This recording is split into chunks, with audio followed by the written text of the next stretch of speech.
So, tingnan natin. Love reading para sa future mo. Let's see.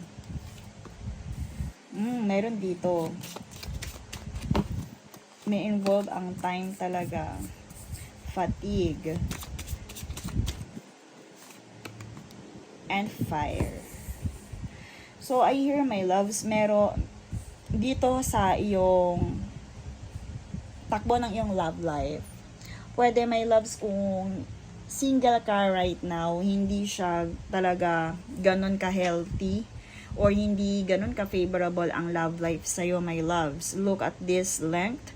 Talagang parang hindi ka pa nakatadhana para makita yung love na iniintay mo. So, right now, medyo matagal yung pagdating or yung hindi mo pa nakikita kung sino yung taong para sa'yo.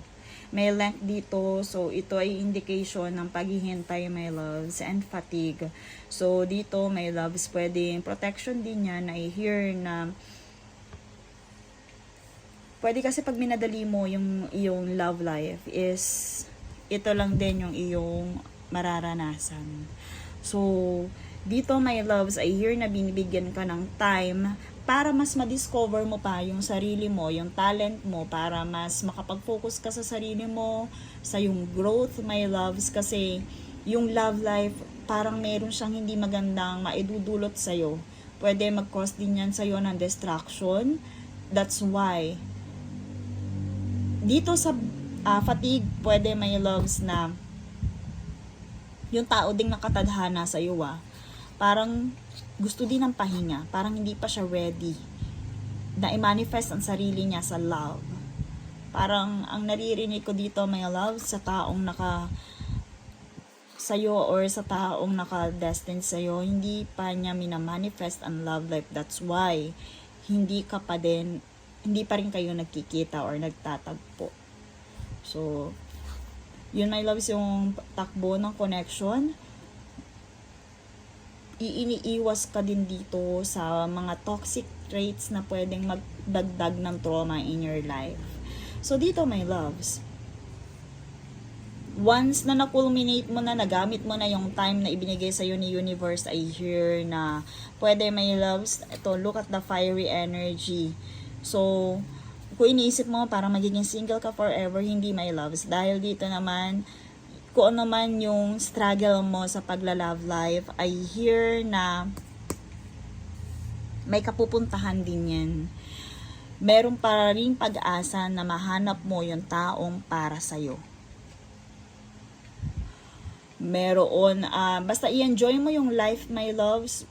Parang ikaw yung taong protected by Saturn, na parang, kumbaga, yung love life mo, hindi ka agad-agad magkakaroon.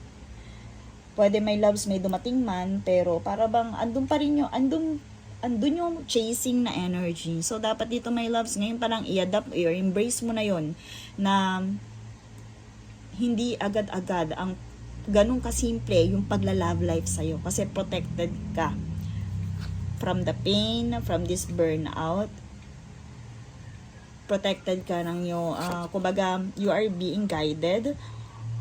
Deserve mong maging masaya, my loves. At yung struggle sa pagla-love life, I hear na pag nalagpasan mo yun, pag hindi mo siya minadali or finors, is may magandang nag-iintay sa'yo. Kasi pwede, my loves, na pag nainip ka sa pagla-love life, parang ang mangyayari dyan, yung mamadaliin mo na lang eh. Okay? Pag minadali mo ang pagla-love life, my loves, I hear na ito ang mangyayari sa'yo, burnout. Pwede magkaroon ka ng struggle.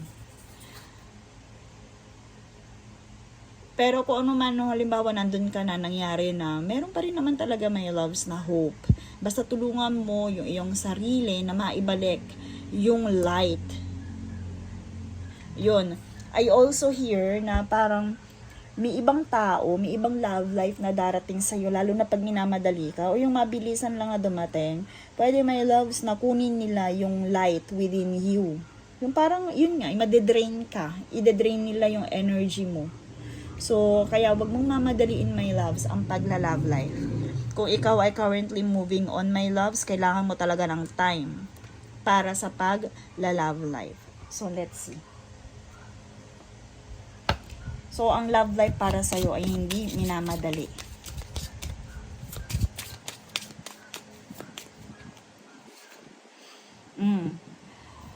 So, yun nga, nabanggit ko kanina, no, para kang merong Saturn energy sa pagla-love life na kung saan protected ka.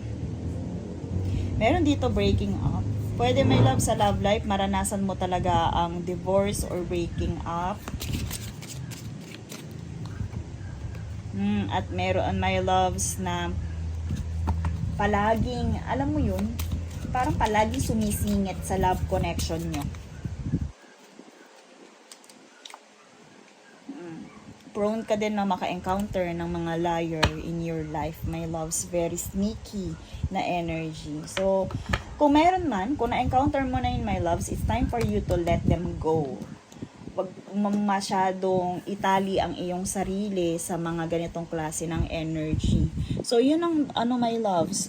Pwedeng mga dahilan kung bakit hindi ka basta-basta nagkakaroon agad ng love life. Because of this sneaky people or prone ka sa kanila, prone kang alam mo yun, prone ka talaga sa mga taong ganito.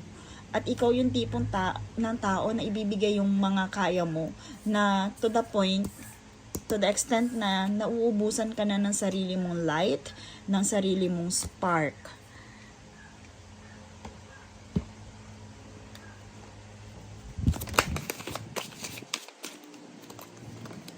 Yes, it's time to think everything. My loves, pwede kung iniisip mo, kung wala nakaka-appreciate sa'yo or nagkakagusto, I hear na may taong nag-a-admire sa'yo.